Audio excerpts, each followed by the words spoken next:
to pull the bow up and go. So you have some rock, what we call rocker in it? It's pretty flat up to until the last 4 foot, and then it kind of turns up a little bit. And the bow's turned up a little bit. Hello, this is Jim Friedlander on the interviewer today. It's February 18th, 2026. Steve Russell is doing the camera work, and we're interviewing Mike Dooley, who's a longtime fisherman here on Pine Island. And how many generations did you say? 7. 7 generations of fishermen here on the island. And we're going to ask Steve today, Mike, about his past and his fishing experiences and some of the equipment that he used. So, Mike, can I ask you how you got into fishing originally? My dad was a fisherman. Uh-huh.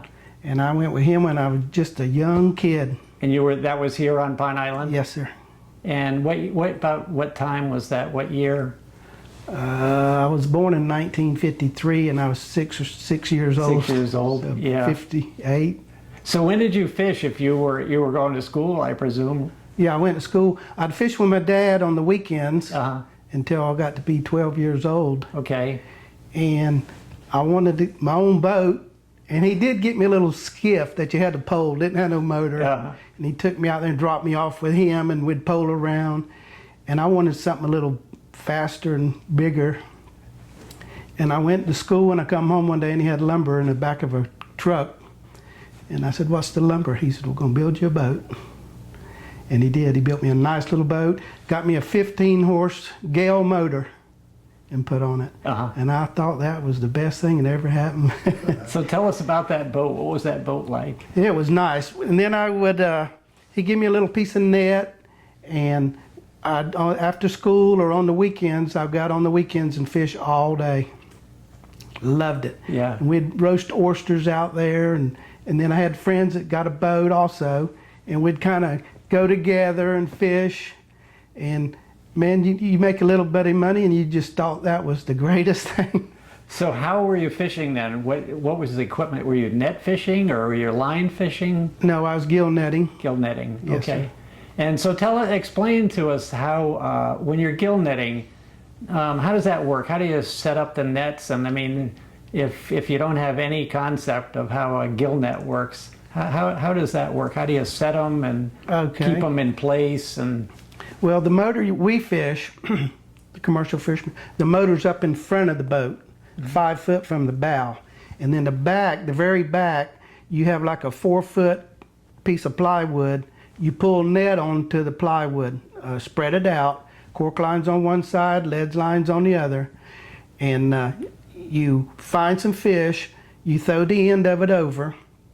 You call it a let go. It's a piece of metal or a bleach jug or anything with water in it. You throw it over, and you make a compass around the fish. And they'll go out there, and they'll spook, the motor spooks them, and they'll jump and hit the net and jump the net. And then after you sit there a little bit, you pick it up. You put the corks on one side of the lead. You stand there and pick it up. You shuck the mullet. The mullet are gilled in it, usually 1 or 2 mashes around them. You shuck them head first into the box. when you say shuck, that means pull them through the net? Yes, sir. You kind of wring your hand back and forth, and it takes the net off the mullet, and you pull it through, and you just throw it in a box of ice. And so how much mullet would you catch, you know, on a average net run?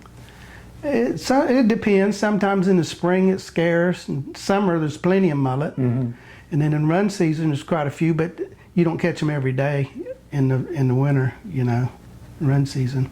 But summers they're thick, easier to catch. They're in shallow water, and right now in the summer we're on a limit. The fish house will buy so many, so you can only catch so many. Like if they can use 300 pounds, that's what you catch that day. They don't buy 500 or 600. They buy what they can put on the truck and get rid of, and that keeps them fresh too. And they buy from any of the fishermen, anybody that brought them in? No, there's certain fish houses and certain people fish at fish houses, because if they don't need a lot of mullet, they don't need a lot of fishermen. Right. Years ago, you could sell more mullet. There's probably 200, 250 fishermen here. And we didn't all catch mullet. We could catch trout, redfish, pompano, mackerel, sand brim, sheephead. And the more trout and redfish and sheephead and mackerel and pompano you get, the more mullet the truckers would take. But they wouldn't just come down just to get mullet. I see. And then in '85, we had they voted on taking the redfish away from us. So we lost them. Then they took the trout. We lost them. And that pretty well, had everybody just catching a few pompano and mullet and mackerel. And then, well, I don't want to get too far ahead of '95, they had the net limitation. Right. And they give us a net that is absolutely usually worthless. Before the net limitation, the net had to be 3 inches or bigger, or they'll fine you. So explain what you mean by 3 inches. A 3-inch stretch, it catches we'd say a fish that long. If you had anything smaller than a 3-inch, they'd fine you. And now the new net limitation, anything bigger than a 2-inch, they'll fine you. Everything they did was backwards. When we fished for mullet, we had 10 or 12 different size mullet. A mash would be like that, and then it'd get bigger and bigger. And that's how we regulated the size of the mullet, we call them. But the 2-inch, it's a 2-inch mash. The big ones bounce off. The little ones try to get through. Some of them do, but it's a terrible piece of gear. So how would you choose what size net you were going to use? Was it according to the time of year? Or? Yeah, the fish house, when they wanted bigger mullet, they tell you, we want bigger mullet. So you put on a bigger net. And where were all these fish going? A lot of them went to Georgia, some of them to New York when they bought the trout and redfish and pompano. And were they the kind of fish that you would buy in a fish market or go to a restaurant? Retail markets, and they had them in restaurants also. But when the net limitation come by, the net ban, we call it net ban, but it's net limitation supposed to be. Mullet were harder to get there for a while, and all the little mom and pops went out of business because they couldn't get the mullet. And a lot of people eat a lot of mullet, especially back in them years. But now, you can't get a lot. Mullet got a bad rap to start with because they said it was bait fish, but it's not bait fish. I've ate many a mullet, and it's good for you, omega-3 oils. Yeah. And the lower income people usually bought the mullet. Was snook ever caught commercially? Years and years ago. Okay. It wasn't in my time. Yeah. Yeah. I never remembered snook being sold. So after you had that first boat, tell us a little bit how things progressed with your boats and. Okay, well, before I got my boat, I fished with my dad, and he had a 8-horse Briggs and Stratton with a shaft down through the bottom of the boat. We towed 2 skiffs. It was 8-horse, so it wasn't very fast. Not fast enough for me, 12 years old. But that's what we did. We towed out. We'd anchor the boat with a motor in it. We'd take the skiffs and pole up in these bays and strike the bays and get overboard and tie the net to you and make a smaller compass and then put more net in there. And we would go in these creeks. My dad, we'd put a blanket over the back of the net on the skiff, and he said, lift up them limbs and don't break them. And I said, what? He says, he'd get over in the bow of the boat and pull it, and I'd get in the back and kind of push it. He said, don't break no limbs.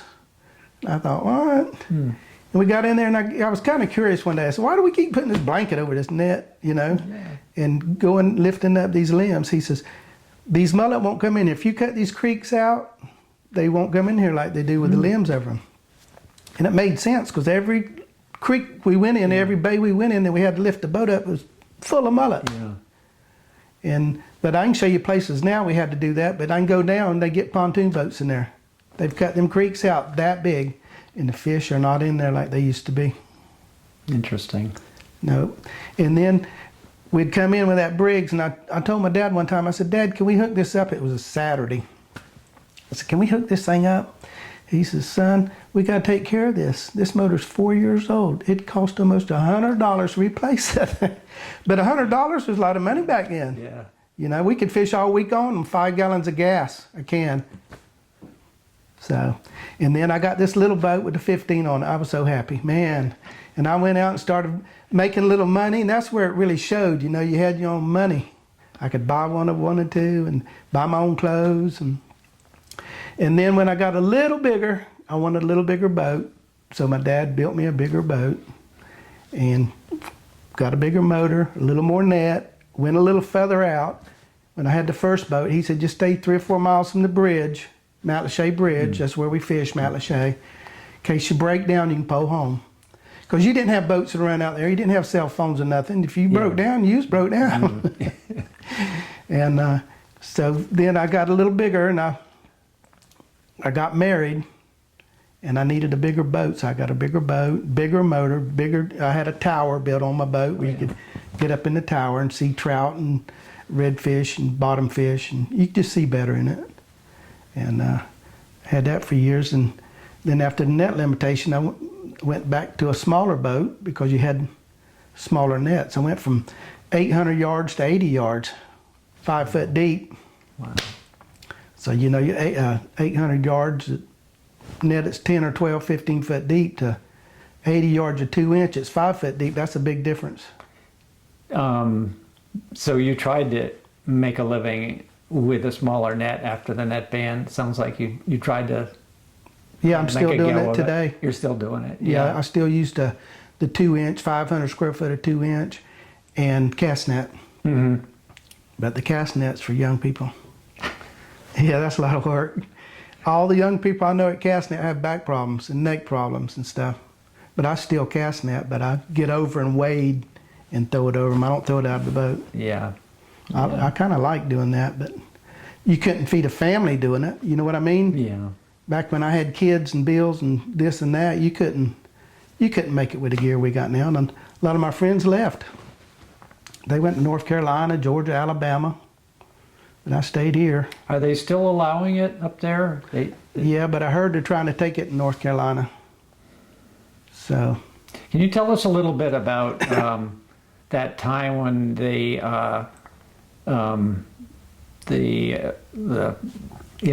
law was trying to change, when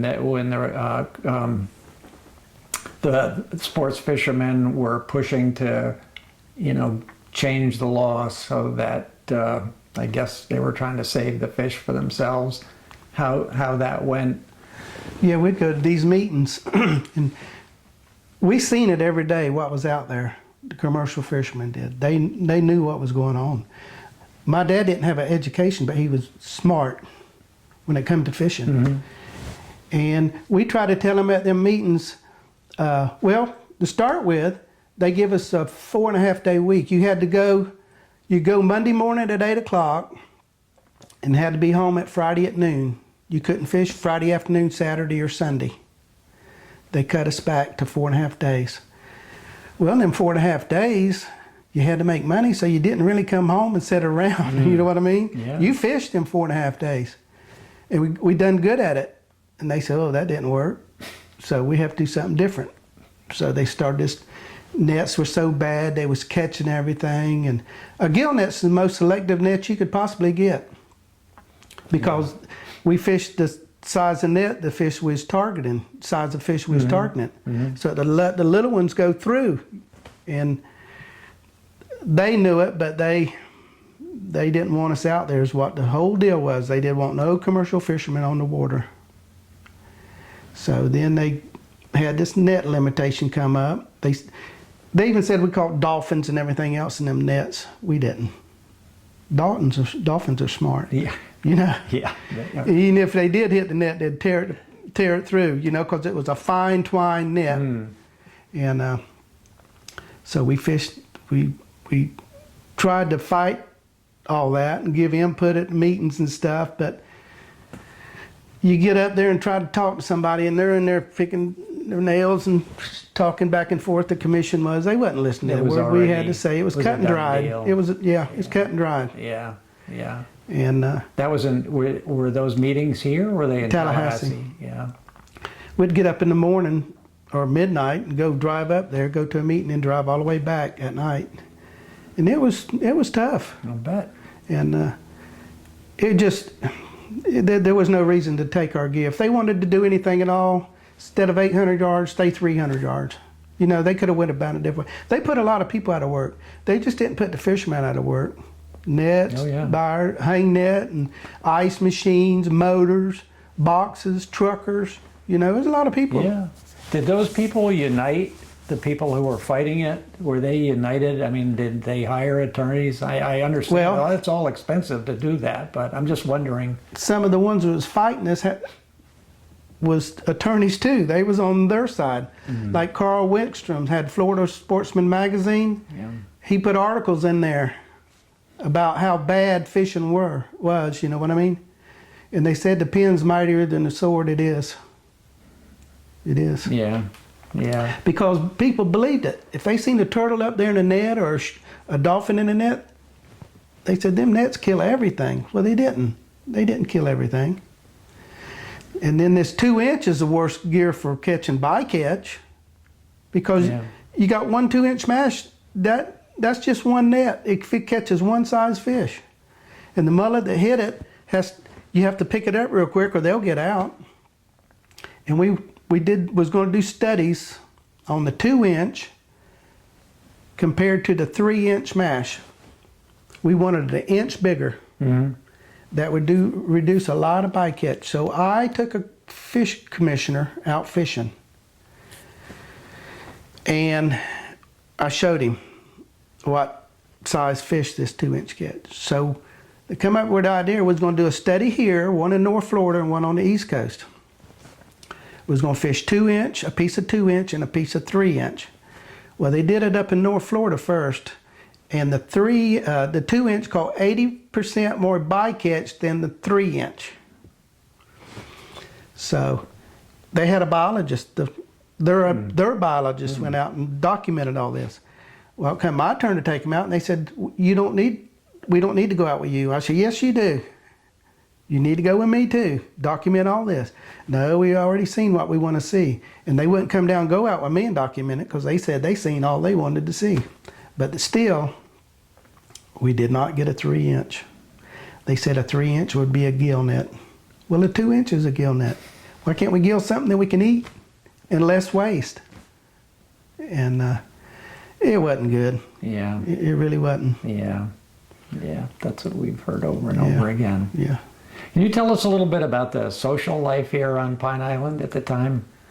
What that was like? I mean, what the community was like? Did you get together with the other fishermen? Oh yeah, we went to Tallahassee and don't take our nets. And here in Fort Myers, people would get together with signs and. No, but I don't mean in terms of the politics, but I mean just socially. What everybody was upset about it. Yeah. We knew we was getting duped. Yeah. It's hard to do something when they're stabbing you in the back and there's nothing you can do about it. Yeah. You try to tell them something and we'd get together and talk about it and it just didn't make sense. So we couldn't really understand why they was putting us completely out when we was feeding people. Yeah. But they did. How about the shell fishermen at the time?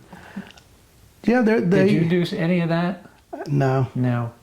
But a lot of people did, right? Yeah, there was several people did there for a long time. Then the water got bad, and we had red tide that killed oysters. And, I think it was the red tide that killed the oysters. Well, yeah, that and pollution, and we had this grass, this moss come in, real thick, and it's like a blanket. When did that start? Because I see a lot of that now. It's that that grayish algae. Yeah, some of it's green. It's a green mat-looking stuff. It's been around for a while, but it's got really bad here in the last few years, and that would float in on the oyster bars and settle, and it'd kill them. Mm. But we used to have beautiful oysters here. I've heard that. And scallops, clams. Now you can't even get oysters. They shut them down. They said they can't eat them certain times, and you got to call to see if they're open to get them. Yeah. But I never did oyster. I did blue crab. And How was that, the crabbing? Is that... Nothing like fishing. No. Nothing like fishing. Plus, believe it or not, you get robbed. People would pull you in traps, leave them open. They still have bait them, but they leave them open, you know. You know something's wrong when you're going down your crab line and the buoys are over there out of line. And say, oh boy, this isn't good. And I did that for a while, and then I said, I can't take it. I got to go back to fishing. I'd crab one day, fish one day, but there's nothing like fishing. Yeah. You see so many different things. You go out and you see animals and ride and see dolphins, and it's just being on the water. yeah, seeing different areas. Yeah. And stuff. How big an area did you fish? The furthest I'd go to Point of Gorda and Sanibel. I wouldn't travel far. I just fish this area right here. Time you pay the fuel and run down there and fish where you're not really familiar with, you know. And there's places down there closed, and the Matlacha Bridge here, you got to get a mile from it on each side of the bridge before you can run any kind of net over. Oh, is that a rule? Yeah. Yeah. That's been for years. What was that all about? They was building them canals in Matlacha and putting houses on them, and they didn't want people going in them canals catching fish. And my dad told me one time, he said, them canals going to ruin fishing. And I didn't understand, you know, I was just a kid. And I said, what does that mean? He said, once they get houses on them canals, people are not going to want you in them canals catching fish. He was right, they didn't. Yeah. Yeah. So how big was that boat that you were fishing at the end? I had one 22 foot. Okay. And now I got one 20, but it's a lot narrower. I build my own boats. So. Did most of the fishermen build their own boats? There's usually 4 or 5 people would really build boats. Some of them tried, but they didn't turn out to be boats. But you know, there were several people on the island that knew how. My dad taught me. Yeah. When he made my first boat, he said, "Come here." You know, he showed me what to cut, how to cut it, and then I made another one. I kind of tweaked a little bit that I thought would make it better. And I probably made 20 altogether. Wow. I made my son some and a couple other people, and I make them. Usually every 4 or 5 years, I'd build a new one because a new boat works so nice. And once you get out there for 4 or 5 years in the seas, and it kind of pulls the screws loose a little bit, and the bulkheads come loose. Tell us a little bit about how you built them. So I'm from a town where they used to build a lot of ships, and still people build a lot of boats. So were they built on a mold or? No, you design what you wanted. If you want one 6 foot on bottom, you make it 6, and 7 foot on top, put a little flare. I put my bow stem in first, and then I glued the plywood together, 8-foot sheets of plywood. You cut them down to 2 foot, and then you kind of splice them temporarily, how long you want it. And then I put a 5 foot back from the bow. I put a board across, or like you a make bulkhead. a little frame. Yeah, you make a little frame, and I pull it in, and I go all the way down and put the stern in temporarily, and then I make a line on the bottom, the very bottom, because it's got a belly in it. It's got a belly like that, and you don't want that. You want it flat. And I'd make a line 5 foot back from, about 3 foot back from the bow. I'd start on the bottom, and I'd run it to the stern straight, and then I cut all that out. And then in the very back, the last 4 foot, you cut a 3/4 inch rake in it, which is rake as you take out, and it kind of kicks the bottom up just a 3/4 inch. And that makes it pull the bow up and go. So you have some what do we call a rocker in it? It's pretty flat up to until the last 4 foot, and then it kind of turns up a little bit. And the bow's turned up a little bit too. That's why I come back a little bit to cut, so I have that bow stick up just a little bit. So we'll get on a plane. Oh yeah. Yeah. Quick. Cool. I made a fiberglass boat off of a wooden boat one time, because the wooden boat worked so good. And a friend of mine was a big man. He says, "I need to borrow your boat." I said, "Well, go ahead," because I had 2 boats, a little boat and a big boat. I said, "Take that one." And he took it out. He said, "Man, this thing steers so good with me in it." He says, "Man, I can't believe I can steer it," because he's big and he's a lot of weight in the bow, because that motor's up there. Sometimes it wants to plow, you can't really steer it. He says, let's make a fiberglass boat off of that. I said, I really don't want a fiberglass boat. He says, come on, man, this would be great. And I said, I don't really want one. Well, he went to town and bought all the materials for 2, and we made 2. And I did not like the fiberglass boat. It didn't handle as good. And believe it or not, at night, when we're out there waiting for the fish, that fiberglass gets moisture on it quicker than a wooden boat. And I just didn't like it. It didn't work as good. So I always had a wooden boat. Interesting. Yeah. Yeah, interesting. The last one I built, I got it up at the center that I use now. And I just finished, had to do a little bit of work on it, and gel coat and all fiberglass work. But it's like a new boat again now. So I started to get at this before, but I was wondering, you know, on the weekends or whatever, what was what did you guys do out here, the fishermen and with your families and all for recreation? I mean, did you go places where you have a favorite hangout you went to? Yeah, there was different places. And when I was a kid, the whole community would go out and get they'd take a skiff out there and put oysters in the skiff and bring the skiff back in. And then a lot of families would get together and have oyster roast and clams and a few beers, talk fish, you know what I mean? Yeah. But doesn't get any better. Yeah. But for me, I was in school, so fishing was my recreation. Yeah. You know, I couldn't wait to get out of school. Sometimes I didn't go on Fridays. But all my teachers liked fish, so I was in pretty good shape. That's great. Yeah. Yeah, we used to have good times out on that boat. We'd meet out there and have oyster roast and talk, waiting for the tide or something. And I got to take my grandsons out because when I was a kid, my dad took me out there. We caught a mullet, and we split it right down the middle and spread it open and get a forked stick, put where his eyes was, and build a fire and poke it in the ground on that stick and let it roast. And that's the best fish you ever want to eat. We had salt and pepper, and it was so good. And I told my grandson about it. He's 6. No, he's 10. 9. 9. I told him about it, and he's wanting to go do that. Oh, great. And my other one's 16, so I got to take him out and do that. That's great. Because I remember it, Yeah. and they'll remember it. And that's just like my son. One time we went fishing, and the tide was low, and we got some oysters because I was going to bring them home to roast them. It was Thanksgiving Day, and we went fishing.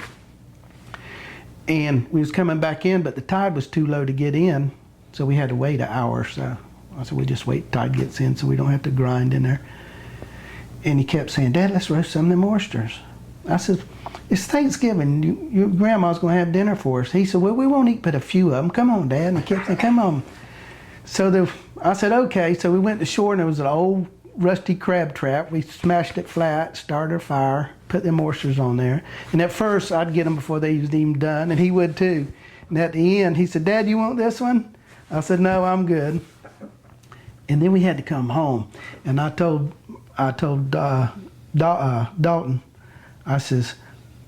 told Shane, my son, whatever you do, you eat some of that turkey. Because your grandma cooked all day. I said, you better eat some of that turkey or we're going to be in big trouble, boy. And we did. But he still remembers that. That's great. You know, Yeah. certain things. And he would go fishing with me, and I'd take the icebox lid off and tie a rope around it, and he'd get on it, and I'd drag him home. You know, just little Yeah. stuff like that. Yeah. But they remember it. And then when he got old enough to go, he would go out there on them islands, camp all weekend. He'd leave Friday afternoon and camp on them islands and stuff and fish and bring fish in. And there'd be 4, 5, 6 of them out there.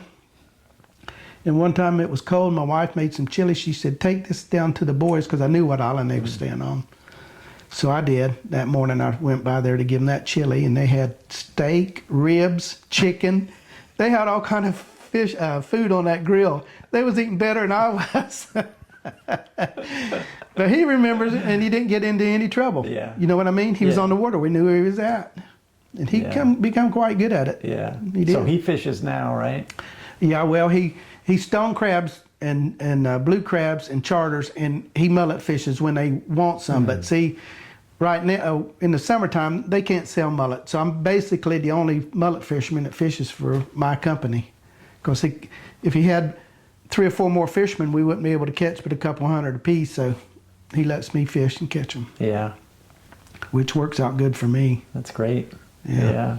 And So Steve always likes to hear about unusual things that you might have seen when you were fishing. Because I know being on the water, you see things sometimes that you just can't believe. I seen a bobcat and a coon fighting. A little bobcat and coon fighting. I seen a rattlesnake going across the water. I remember years ago, it was me and Steve Popple Yeah. seen a white porpoise in Matlacha years and years Wow. ago. An albino. Yeah, it looked white to us. It was. Wow. We said we seen a white, and then let's see what else was unusual to see out there. I'm sure there's everything: alligators, birds of all kinds.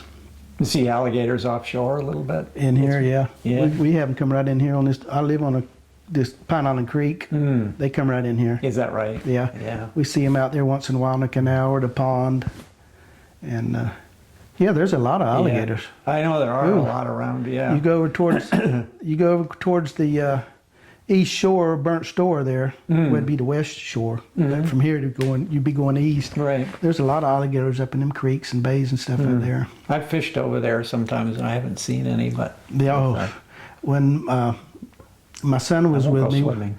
yeah, my son was with me one day. We went up a creek in a little old boat. I had a little boat with a 30. In the spring and summer, I fished it because it was cheap and you couldn't sell a lot of fish. You find a lot of fish. And we went up a creek and we was going up there, and this alligator swims out to the boat, right out to the boat, and lifted its head up and went. And I told my son, lay down in the boat, because the boat sides wasn't that high, 2 foot high. I said, lay down in the boat now. And I took the oar and tried to punch it at him, and he went like that at the boat and went. I said, oh my. So I cranked up the boat, turned around and got out of there. And I was talking to a guy catches alligators for the state. Oh, yeah. And I told him about it. And it's probably he said it was probably a female that had a nest around there. So, but it was a pretty good size one. Yeah. But it tried to get in the boat with us. That's pretty scary. And then I had one, we went in a lake, it's over towards Cape Coral also. There's a lake, a little old skinny creek you go to. It's hard to get in, but Cypress Lake is what we called it. Nobody goes in there because it's too hard to get in. And I had a little boat and I could go in there. And we struck some mullet in there one time, and we had this 8-foot boat so we can take 2 more pieces of that 2-inch net. And it was slapping like that on the water. And all of a sudden we hear a noise, and this alligator was out there where that little boat was slapping, and he took his tail and hit the bow of the boat and busted the bow of the boat out. It was made out of foam and fiberglass. And I told my brother, I said, you pick up this net, mullet and everything, and I'll keep an eye on that thing, and we'll get out of here. And we did. But he did. He tore the whole bow of that boat out with his tail. And I've seen him catch birds out there. You'd be picking up your net, and they'd be birds, and they're sneaky. Oh, yeah. They'll go down there real slow. And I've actually seen them when I've waded up these creeks. You see them, but they were scared. They didn't come to me or nothing. But yeah, I guess generally if they did, I'd cast net them and try to get back to my boat. Try to make it back. And then one time I was cast netting over by Uzeppa, and I threw my net over some mullet, and they was fighting the net, and a shark come up, got the net on the end of his nose, and ripped a monster hole in it. And my brother said, oh, I seen that fin, but I thought it was a dolphin. And I said, my gosh, I said, that thing scared me. And when he hit that net, he said, swim to the boat, swim to the boat. I said, I'm not moving. And I figured I could patch that net, because it was a hole. He ripped a big hole. But I bring it home, and I was going to patch it, but all the knots and everything was pulled. It ruined that net. But that was an experience I don't want to ever happen again. Did you make your nets, or did Yeah, you my did cast your own nets I do. You cast nets, Yeah, my nylon cast yeah. nets. But the other nets, I have made monofilament cast nets, but I really don't use them. must be, yeah. You You don't know. like monofilament? I just don't like the brailing out of the boat. It hurts my back and neck and shoulder. You got to lift them up over the boat in that net. I do it sometimes, but I don't like to. Yeah, You hurt when you get home. yeah. So it's a young man's game. But fishing's been so good to me, our family. We worked it like a business, though. You know what I mean? Yeah. We worked it. Did your wife participate? Did she? In fishing, Yeah. I quit letting her go on a boat. You can't have two captains on a boat. Yeah, yeah. Yeah. But did she do any of the books or anything, or the finances or anything? Yeah, finances, yeah. Yeah. She Yeah. took care of it. I made the money and she paid the bills, Yeah. you know. But she used to go fishing with me once in a Yeah. while. And then she got a job at the school she's been there 38 years. Okay. She's going to retire in October. Very good. So. You got any more? You got any questions, Steve? Oh, Yeah. great interview. Yeah. This is great. But all I can say is eat more mullet. We smoke mullet also. You do? Yeah. Yeah. Can them. I got to bring my smoker down. Yeah, I smoke where's your smoker at? It's in Connecticut. Oh, you got it up there? I made mine out of roofing tin. I can smoke 30 head. Wow. And then my grandson went fishing. He loved smoked mullet. And he went fishing with me one night, and we was on a 300 or 400 pound limit. And we caught more than we needed. And I called his dad. I said, I got part of your limit if you want them. He says, yeah. Well, he says, Papa, can we smoke some of them mullet? I said, no, we're going to the movies tomorrow, son. It was a Friday night we went. And I said, we're going to the movies tomorrow. We can't smoke mullet. He says, I'd rather smoke the mullet. I said, what? So we brought them home. I didn't want to, but he wanted to. So we brought them home. I cleaned them. I let him put a little bit of salt and pepper on him. I let him start the fire. And we smoked them mullet. And every time I'd smoke some, he'd come over and eat them. And he come over one day and he says, I want a smoker. I said, okay. So I built him a smoker. Tell me about the smoker. What's that like? I got, like I say, I can smoke 30 head of mullet. I got trays with stainless steel wire on it, because we used to use chicken wire, but it rusts. It doesn't last a little long. So I got the stainless steel wire, the small mash, like a half-inch mash, so they lay on there flat. You get big mashes, they kind of bow and bend, but the smaller mash, it lays on there flat. I cut my wood, I put it in there. I don't like a lot of flame, very little at all flame. I smoke them 8 hours. What kind of wood do you use? I use buttonwood, I use pieces of sea grape, some people use Australian pine, but I've never used it. You gotta have it dried, but I like the buttonwood, and sea grape's good. And how do you regulate the temperature? I put my hand on the side of the smoker, and if it's too hot, I spread the coals. It's Yeah. too hot, it's too hot. If Yeah. you can't keep your hand on there, it's too hot. Yeah. I had people say, yeah, I smoke mullet, and I smoke them 2 hours. But them ain't smoked, them are barbecued. I smoke them 8 hours, and they're really good. I use salt, garlic, salt, a little bit of pepper. And then sometimes I use Everglades seasoning on some people. Some people like that. And it's funny, some people like them dry, and some people like them moist. Like my neighbor from Mystic, he come over one day when I was smoking mullet, and I gave him a piece, and I had some over to the side, and he says, what are you doing them over there? I said, they're on a tray. I said, they've been on too long, they dried out. And he said, I'd like to take one of them, that looks good. So I give him one of them dried out ones. I had a beautiful mullet that was moist, and I had the dried out one. The next day he told me, I like the ones dried out. I said, okay, so every time I had some that was dried out, I give them to him. A lot of people don't like mullet because they say it's strong, but you can cut that red off, and it's good. I mean, people. Oh, we eat mullet. I love mullet. Yeah, I do too. Fresh is the main thing. Yeah. When I catch mine, I throw them in ice water. It takes all the heat out of them. Heat's what makes them soft. Yeah. I throw them in that ice water, and that takes all the heat out of them, and it's a world of difference. Because sometimes when they used to get these, take these mullet to Georgia or even New York, you know, you're talking 5 or 6 days before somebody buys them. Yeah. And that's not good, but that's why I throw them in that ice water. Takes that heat out of them, they last a lot longer. But the trick to mullet is fresh. Get them fresh. Yeah. That's true with a lot of fish. Yeah. Okay. I burnt my dad's smoker down one time. Oh man, did I get in trouble. I got in trouble. We had some kin come from New York, and they liked Dad's mullet.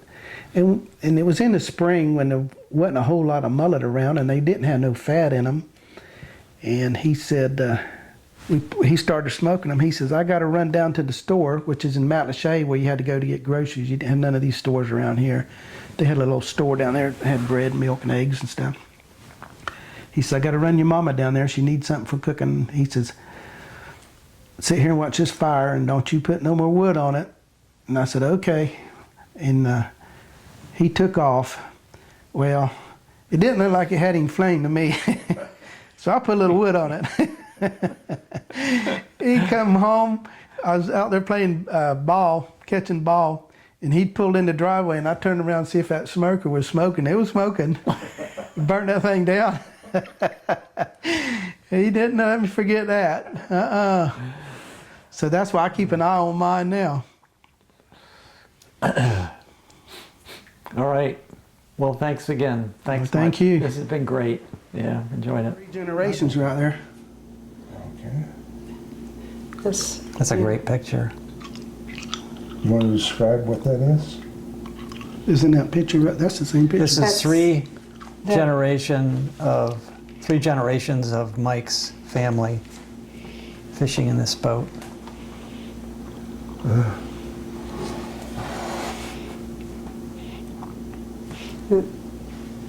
Great. Good stuff. So that is a mullet and mullet dip.